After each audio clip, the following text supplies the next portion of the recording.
show, Austin Price of Volquest. He joins us each week thanks to Rick Terry Jewelry Designs. Austin, thank you for the time as always. The big news so far this week, I would say at least on the recruiting trail, would be quarterback George MacIntyre committing to the Vols 2 days ago. What's the impact? What's the significance of Tennessee landing George MacIntyre? Well, getting him really early in the process, Josh, is a big deal just because he's such a marquee player in the 2025 class. And he is pretty well connected out there with several players that Tennessee's targeting, whether it be on the offensive line with guys like Juan Gaston, David Sanders, Josh Petty, to the wide receiving core, with players like Caleb Cunningham, Jamie French, Rodarius Jackson, Cam Sparks, all of which, have gotten to know George pretty well through 7-on-7, through visits to other campuses, including Tennessee. So the impact could be big there just because he does know a lot of kids within the Tennessee recruiting footprint. How long do you think he knew he wanted to be a Vol? I know the weather conditions postponed his commitment, but how long did you feel like Tennessee was number one for George MacIntyre? I think they've been number one the whole time. I think he took visits. I think he tried to look at things objectively. I think he had a really good relationship with Tommy Reese at Alabama. He liked Coach Saban. He had a really good relationship with Coach Sloan at LSU. But at the end of the day, his best relationship, and I've said that, for months, was with Josh Heupel. And his relationship with Joey Halsley got stronger. George is a member of a family that, has had over 50 people graduate from the University of Tennessee. And so, there was always a natural tie there. He grew up going to Tennessee games. He grew up wearing orange. And, as he said this morning on Ramon, Kayla, and Will in Nashville, he took visits. He visited places all over the country, and he couldn't find a better place than the one right here in his home state. Austin Price is with us from Volquest. He joins us thanks to Rick Terry Jewelry Designs. And you mentioned the state of Tennessee. How important is in-state recruiting for this class? It's always a subject, but for 2025, what would you say about the in-state class that Tennessee will go after? Well, you look at Ethan Utley. It's a really, really good defensive lineman Tennessee's after. Got a long-time relationship, his family does, with Coach Rodney Garner. Ethan's mom has known Coach Garner since Coach Garner was at Georgia, which has been several years ago. You have Cam Sparks at Chattanooga Baylor, Rodarius Jackson out of the Memphis area. Both kids play 7-on-7 with George on the same 7-on-7 team. And so, there's, several key in-state players, even a guy like, Nick Moore at Jefferson County, who is someone who's gotten, a handful of Power 5 offers. I think Tennessee continues to evaluate him. It wouldn't surprise me if Tennessee decided to offer Nick. He's a guard. He's an offensive guard. And, the in-state group, as Josh Heupel said during the early signing period, will be very important for the 2025 class. Austin Price, Volquest.com. Tennessee was able to add a couple players in the portal on the offensive line, defensive line. Do you see Tennessee still targeting the guard position from the portal? I think a lot of that will – at this point, I don't think anybody else is coming until after spring, if anybody does come at that point. So I think a lot of it will be determined, like, what Tennessee does in the spring at guard. How does Andre Keurig look? How does Jackson Lampley look? Do they give a look to someone like Sham Umarov? Do they move him inside? Bison Lang? How do they feel about that position exiting spring? If they feel good enough, then I'm not sure Tennessee will target anybody at guard. But that's why you have that spring window. If you get in there and you really don't like what you have that opportunity to go out and add a piece or two. And, there's always the possibility that Tennessee could also lose a piece or two.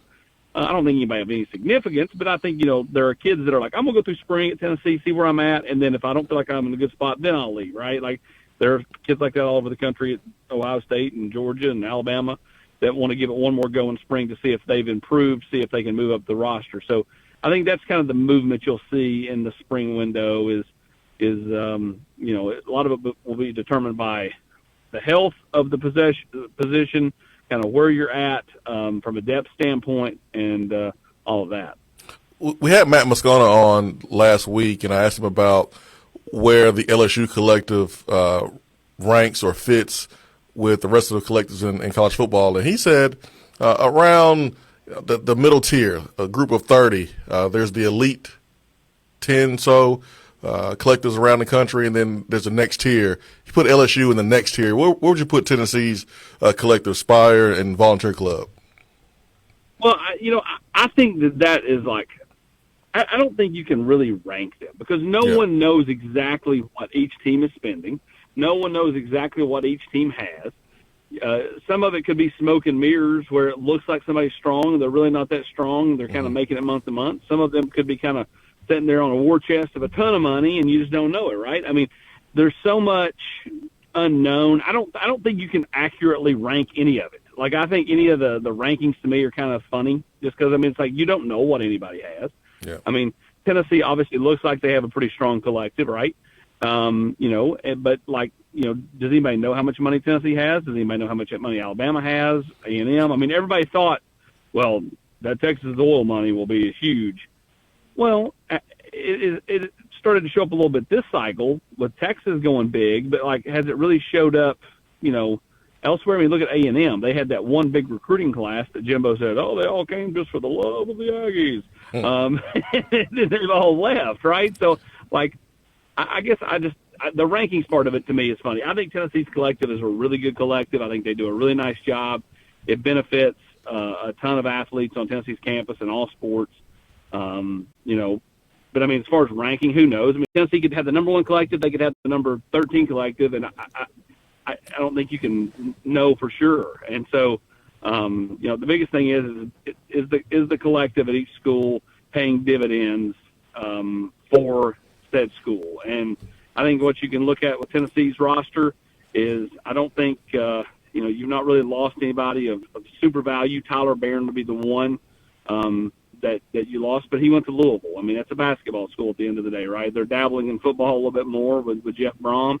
But you didn't lose anybody to one of your main competitors, somebody that you're going to play this fall. And I think that says a lot about, the strength of the collective is, when you're not losing key players to your rivals.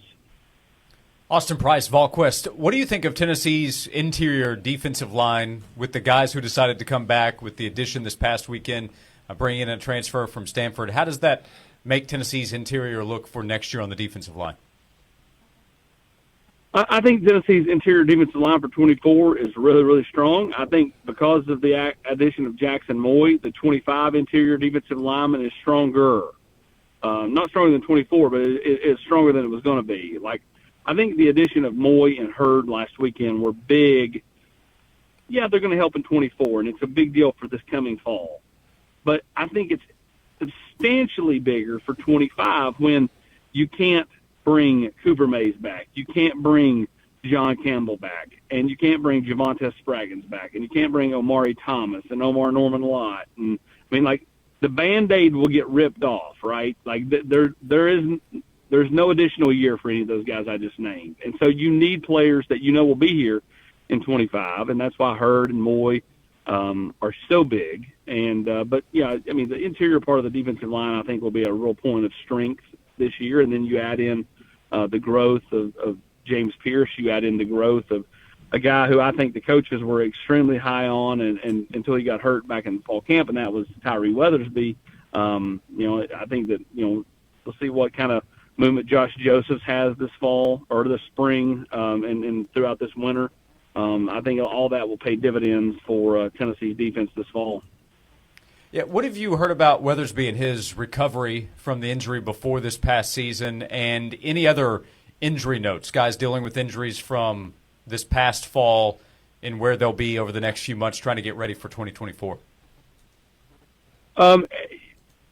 Do not expect Elijah Herring to be available this spring. But, you look at Arian Carter should be good to go. It might be limited early, but I think by middle part of spring he's ready to go. He may be full go the whole time. Same thing with a lot of these players that were kind of banged up at the end of last year. Dante Thornton, John Campbell, all of which I think will be good to go this spring. But Weathersby specifically, he's been off the scooter. He's been full walking. He's running now. He should be good to go when spring practice starts just after spring break in March.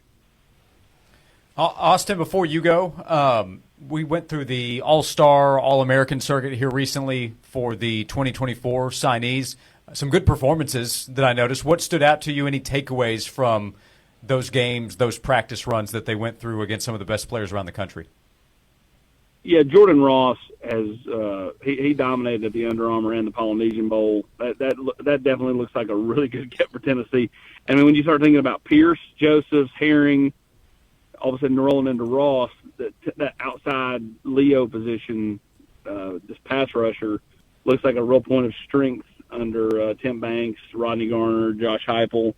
Mike Matthews obviously had a strong presence at the Polynesian Bowl. I got offensive MVP, which was second year in a row Tennessee's had the offensive MVP in that game, and and I think Bennett Warren. The one guy I wish was here early was Bennett Warren, because I think he needed the wintertime to really get off kind of the bad weight, because I think the sky's the limit for him. And when he gets in there in the weight room and the nutrition program, I think he'll trim off some of that baby fat, and he's got a real chance to be really good. Quick, George MacIntyre. We've seen quarterbacks be early enrollees and try to get a jump start. Any word on if McIntyre is going to be an early enrollee or not? Well, Brentwood Academy does not allow early enrollees, or has not ever allowed an early enrollee. I said this on Volquest. There's more than one way to skin a cat. So he will play for Brentwood Academy this fall. George, in my opinion, will be an early enrollee one way or the other. So whether that's with Brentwood Academy or not, I know this. If I was Brentwood Academy, I would want George to be saying I went to Brentwood Academy, and so I would figure out a way to make that possible. Either way, I still see him at Tennessee come January of 2025.